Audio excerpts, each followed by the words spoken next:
Gwa. But yeah, this is all free. It's a straight up rip off. What the hell? They got the same. Do they got the same studio? All right, we got what happened to every show that copied Gumball. Let's check it out. there are over 4 shows who have been accused of copying Gumball, with similar elements such as animation, characters, writing, and so much more. So today, we're gonna go through all these Gumball clones and see what happened to them, how similar they really are to Gumball, and where they are today. Starting with the most infamous one, Miracle Star, which follows the life of a goat named Meowly Shing and his talking pet frog Gwa Gwa. But yeah, this is all free. It's a straight up rip off.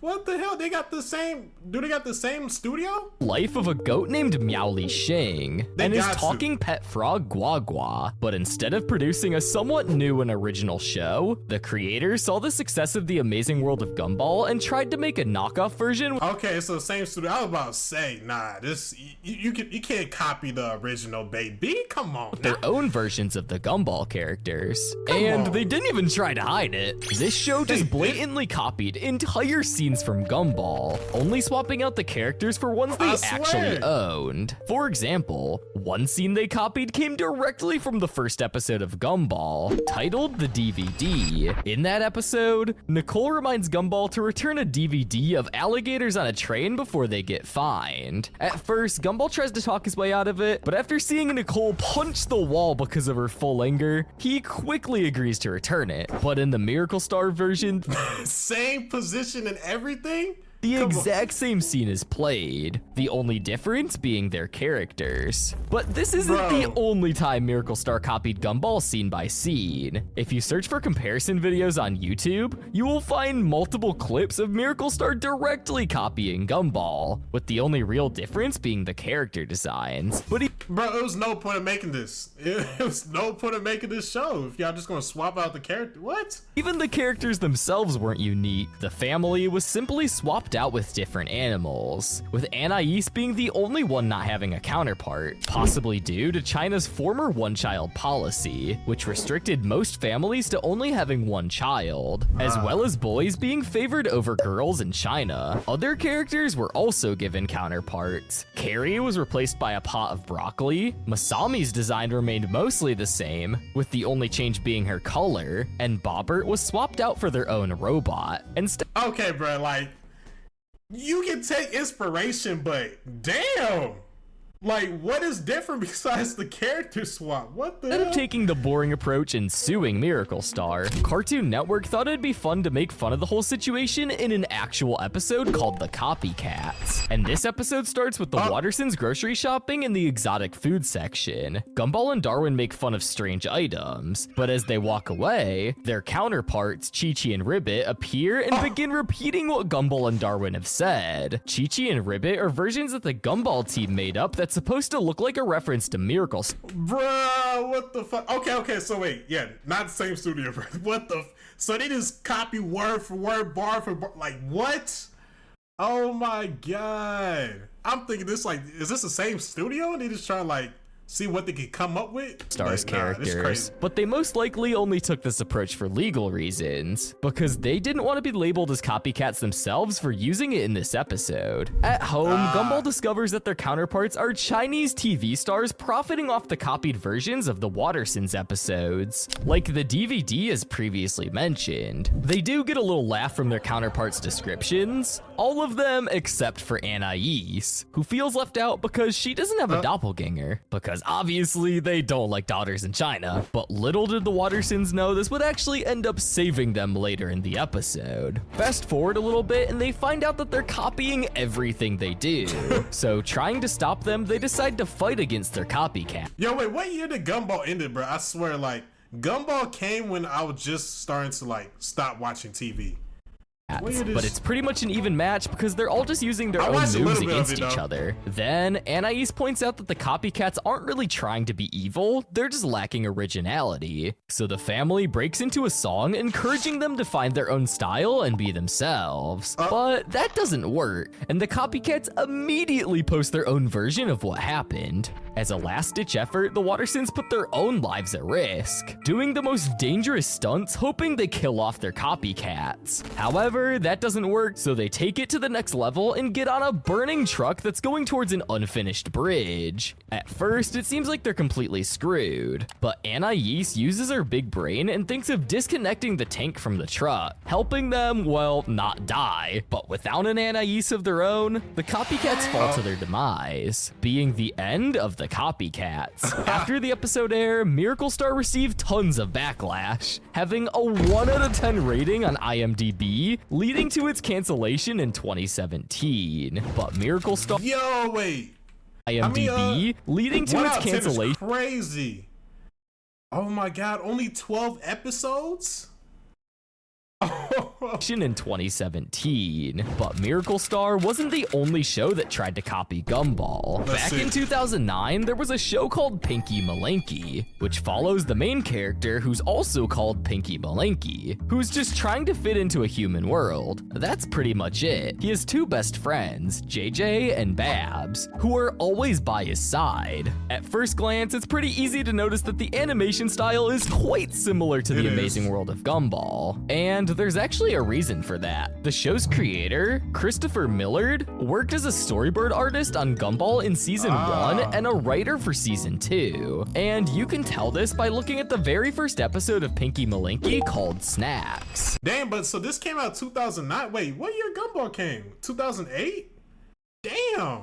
Time be flying. Which starts in the Foodman Market Mart, where Pinky explains how important the snack Poppins is to the town of Snackenham, and how much it impacted his life. But soon, his friends discover that Poppins are being discontinued, which causes chaos throughout the city. When Pinky hears the news, he inflates like a balloon and bursts into the air. Immediately, it's clear that Pinky doesn't have the same physical limitations as his human friends. His body is extremely stretchy and aggressive, used for tons of visual gags. He can stretch incredibly far, shrink in size, and basically do things that no human could, which is very similar to the exaggerated movements of many Gumball characters. That said, these wacky stretch gags aren't special to Gumball. Plenty of animated shows like SpongeBob, Animatics, Tom and Jerry, and so much more use a similar format, where the main character can do a bunch of movements and stuff that can't be replicated in reality TV shows.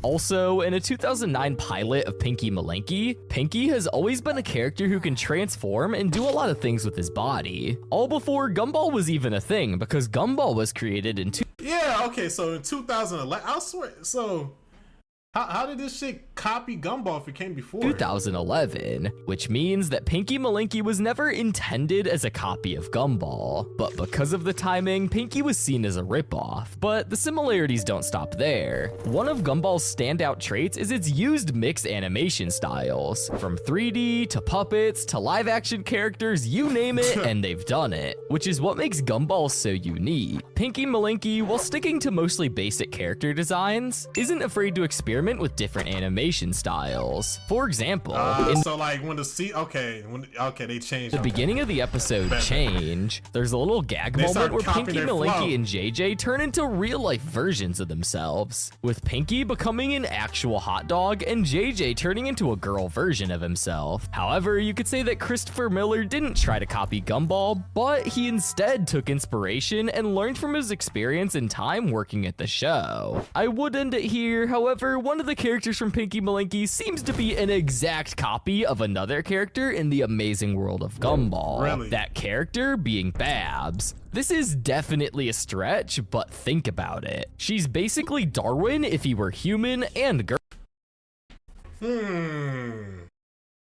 Yeah, they got the same face shape. Yeah. I ain't gonna lie, I would have watched Pinky Malinky. I would have watched the show.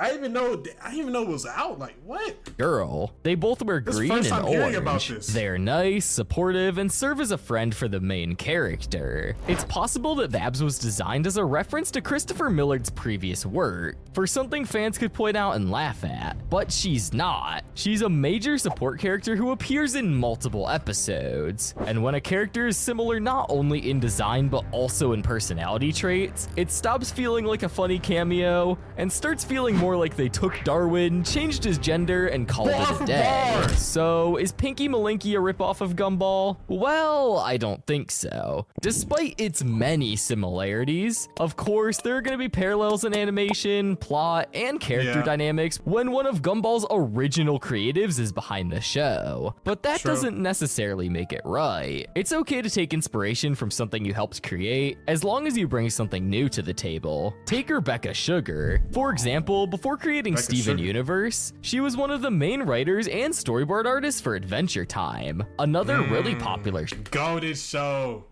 Adventure Time goated show. Steven Universe, see, I didn't really tune into it since I stopped watching TV around this time. But Adventure Time, regular show, what else? Those are two goated shows. Ed, Edd n Eddy, Ben 10. That was my shit. Was it Billy and Mandy? Oh my god. Foster Imaginary Friend, whatever that show is. That show was fire. Courage Cowardly Dog. Oh my god, I could go on and on. Code, but Kid Next Door. Was one of the main writers and storyboard artists for Adventure Time, another really popular show. But instead of copying Adventure Time's characters, plot, and animation style, she used what she learned from the experience and built something original. That's why Steven Universe became such a success. It had lovable characters, an interesting story, and different animation. There's a difference between being inspired by something and copying it. To quote Gumball himself, be your own you, try something new, and find your own things to do. And that quote will be important for this next show we're going to talk about. Just keep that in mind. But to answer the last question, what happened to Pinky Malinky? Well, it seems that Pinky Malinky was canceled. Though there's no official news that the show was canceled. The show was completed for years, but it didn't release until 2019. With all that time the show was finished, the people behind it probably moved on. Not only that, but when the show was first announced, it immediately got backlash for supposedly being a knockoff of Gumball,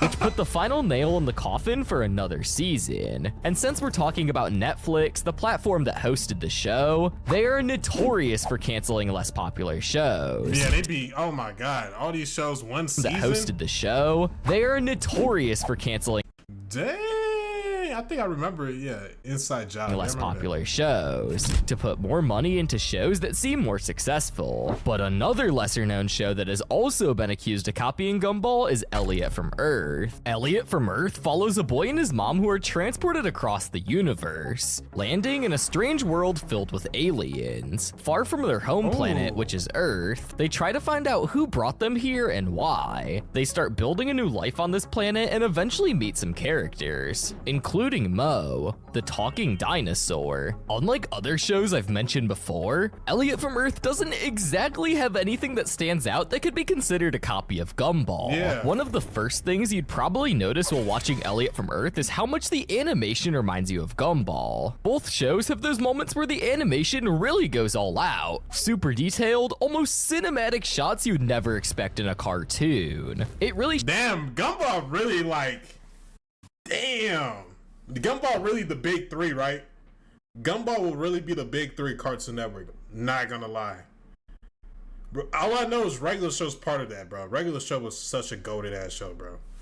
shows how much effort went into making both shows. So why do they look so similar? Well, it's not just a coincidence. They were actually made by the same UK-based branch of Cartoon Network Studios. The shared production team explains a lot, from fluid character animation to the detailed backgrounds. You can totally see similar things in both shows. Not only that, but Sarah Fell, one of the producers on Gumball, actually stepped up as a creative director for Elliot from Earth, which is probably why both shows have a similar vibe. Same humor and really identical animation. Yeah, even if the Gumball animation can be explained by them being produced by the same team that brought us Gumball, there's a character that also seems really closely similar to Darwin. which is very similar to the previous situation with Yo, what's up with these characters being similar to Darwin, bro? Pinky Malinky. For starters, they both have positive and curious outlooks on life, always trying to do the right thing and make others feel happy and included. Both characters are incredibly loyal friends. Darwin is always by Gumball's side no matter how wild things get, and Mo forms a strong bond with Elliot, sticking with him through every adventure. But that makes sense for a character who is supposed to support the main character. However, there's more. They are also both highly adaptable. Darwin goes from a pet fish to a walking fish who has implemented himself in the Watterson family, and Mo, who was originally a dinosaur walking on his 4 legs, adapted to walking on 2 legs, and they use glasses for his weak eyesight. They both even have a similar color scheme, with Darwin and Mo each having green and orange colors. So is Elliot from Earth a ripoff of Gumball? Well, from what I can gather, I don't believe so. Yeah, it's not that bad, like what? So, while the show might share some surface level similarities with Gumball, Elliot from Earth seems to lean more towards its story-driven scenes rather than your typical cartoon. Its characters, storytelling, and writing feel unique and very promising. Unfortunately though, the show was quietly canceled after only 16 episodes. Damn. Although it was never officially canceled, enough time has passed since the first season finale for many to assume it won't return for a 2021. second season. And it seems that there's a Damn, if I was younger, I would have watched that. I ain't gonna lie. That show actually looked fire. It looked fire. Damn, 2021. finale for many to assume it won't return for a second season, and it seems that there's a cliffhanger in the last episode, which makes things even worse for big fans of the show. Not only that, but the show's creator and showrunner, Guillaume Cassoda, parted ways with Cartoon Network just a few months after the finale. Then, in 2022, the show was removed from HBO Max, along with several other Cartoon Network titles to save an extra buck. Out of all of the shows on this list, Elliot from Earth feels like the most promising one that ended too soon. Given it was created by some of the talent behind the amazing world of Gumball, I wouldn't be surprised if the show could pull you in with its unique characters and world like Gumball did. However, the next show accused of copying Gumball is Harvey Beaks. This show follows a bluebird named Harvey and his friends, Fee and Foe, as they explore their life in Little Bark Grove. At first glance, nothing about this show this shit look ass. Angle. Shit look ass. I will never watch this, even if I was like 10. really screams to be a copy of Gumball. Both shows take place in different environments and both have different animation styles. They are also both produced by different networks, until you realize Harvey, Fee, and Foe are similar to Gumball, Darwin, and Anais. At first glance, it might seem like they are totally different groups, but when you dive deeper into them, you can see some similarities between each group. Each trio is made up of young, adventurous characters with unique personalities that balance each other out. Harvey is the kind, thoughtful one, kind of like Darwin. Fee is the chaotic one who reminds you of Gumball. And Foe, while not as smart as Anais, kind of reflects her dumber side, as seen in the episode The Goons. Not only that, but they also share similar color schemes. Gumball is blue like Harvey, Fee is pink like Anais, and Foe is orange like Darwin. Speaking of Foe and Darwin, Darwin and Foe both grew up without their families and have a similar backstory. We know that Darwin was sold to Richard in the episode The Origins, where he was thought of as just a pet fish. But after being separated, the love between Darwin and Gumball kept their spirits and hopes up that he would return. And return he did, despite— Yo, I totally forgot about this episode.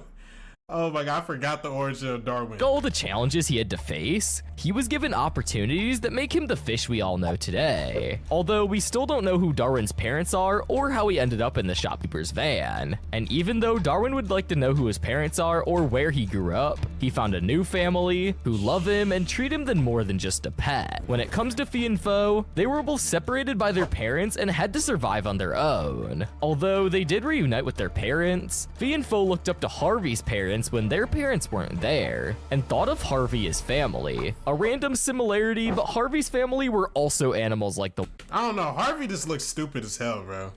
Like Harvey is family. A random similarity, but Harvey's family. They all look stupid as hell. Nah, I would never watch this.